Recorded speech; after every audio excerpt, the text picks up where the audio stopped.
Look at all the lonely people. Paperback writer.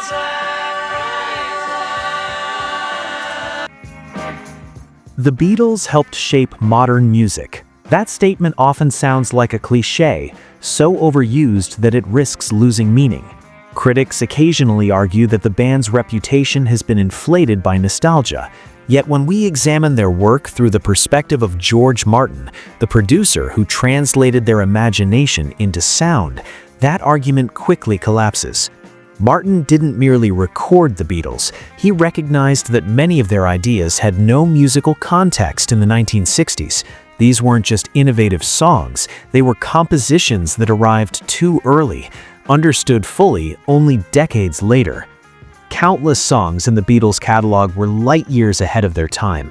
Whether due to impressively innovative recording techniques or songwriting genius, the 3 songs below were completely original for the time they were released. Here are 10 Beatles songs that George Martin and modern musical analysis reveal as truly ahead of their time. Number 10, Because, 1969. Because the world is round, it turns. On the surface, Because feels calm and understated, but beneath that tranquility lies an astonishingly advanced production concept.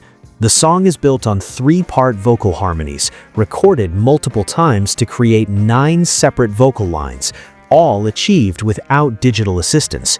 George Martin understood that the power of Because was not in melodic complexity, but in space, tone, and restraint. The human voice is treated as an ambient instrument, creating a meditative, almost sacred atmosphere. Today, this approach feels natural in ambient, cinematic, and minimalist music. In 1969, it was quietly revolutionary. Number 9, Norwegian Wood. This Bird Has Flown, 1965. I once had a girl, or should I say, she once. When George Harrison introduced the sitar in Norwegian Wood, it wasn't a novelty. It was one of the first serious attempts to integrate non-Western instrumentation into mainstream pop music. George Martin recognized this as a cultural shift rather than a gimmick. The song helped spark Western interest in Indian classical music and laid early groundwork for what would later be called global pop.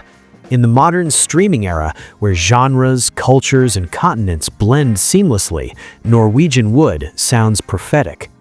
Number 8, Paperback Writer, 1966.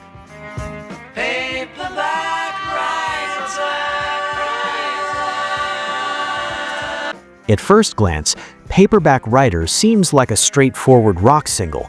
In reality, it quietly transformed how pop records were mixed, particularly in its use of bass.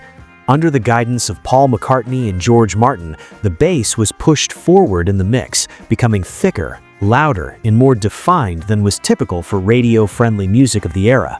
Today's bass-driven pop, hip-hop, and electronic music owe much to this shift. Paperback Writer predicted modern low-end standards years before technology caught up. Number 7, Being for the Benefit of Mr. Kite, 1967. For the benefit of Mr. Kite, there will be a show tonight on Tramp. To capture the feeling of a psychedelic circus, George Martin took an extreme approach. He cut recordings of organ music into tiny pieces and reassembled them in random.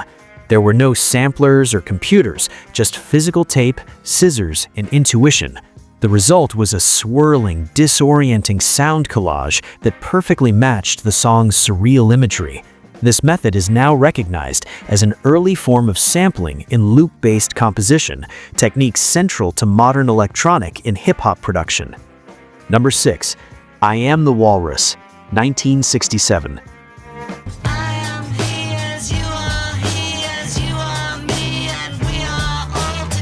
I Am the Walrus openly rejects pop convention. Its lyrics are deliberately nonsensical, its structure unpredictable, and its production layered with choruses, radio broadcasts, and orchestral fragments. George Martin understood the song as an early expression of musical postmodernism, where meaning is fragmented, ambiguity is embraced, and confusion becomes part of the artistic statement. This approach wouldn't become common in alternative and experimental music until decades later. Number 5. Eleanor Rigby, 1966. Look at all the lonely people. No guitars, no drums, no bass, only voice and a stark string ensemble. In 1966, releasing a pop single built this way was an enormous risk. George Martin arranged the strings using aggressive close miking, giving them a sharp, urgent sound rather than a lush orchestral warmth. The result felt modern, tense, and emotionally direct. More importantly, Eleanor Rigby brought themes of loneliness, isolation, and social alienation into mainstream pop, subjects rarely explored so openly at the time. Number 4. Strawberry Fields Forever, 1967.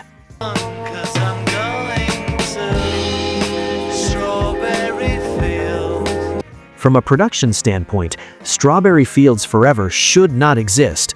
Two different versions, recorded in different keys and tempos, were forced into a single seamless track.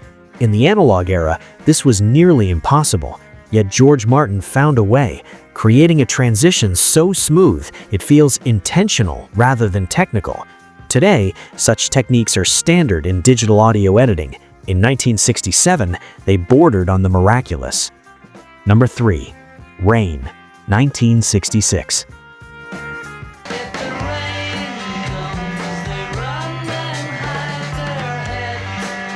Rain demonstrates how the recording studio itself could become an instrument.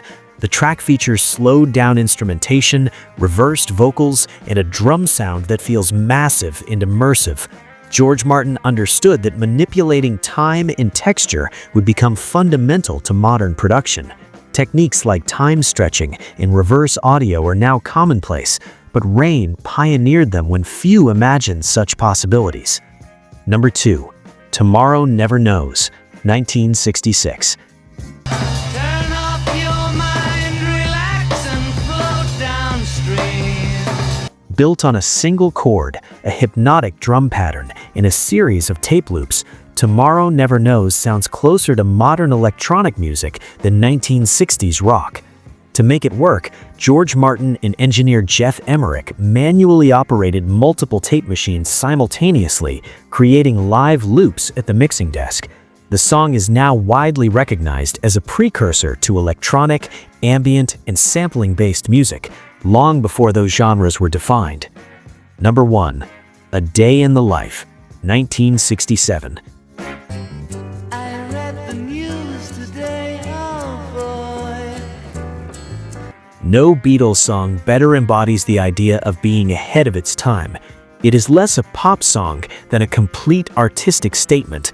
Two unrelated compositions are fused together, connected by chaotic yet meticulously controlled orchestral crescendos. The final piano chord, allowed to resonate for nearly a full minute, ends the album with cinematic finality. George Martin saw this track as proof that pop music could rival classical composition in film, in ambition, in emotional depth. Even today, A Day in the Life feels bolder than much of what fills modern playlists. Why these songs took decades to be understood. George Martin believed that true innovation often arrives before listeners are ready for it. Many of the Beatles' most radical ideas only feel familiar now because technology, culture, and audience expectations eventually caught up. Guided by George Martin, the Beatles didn't just write great songs, they redefined what popular music could be, how it could be structured, recorded, and emotionally experienced. That is why their work never truly belongs to the past. It still sounds like the future, arriving a little too early.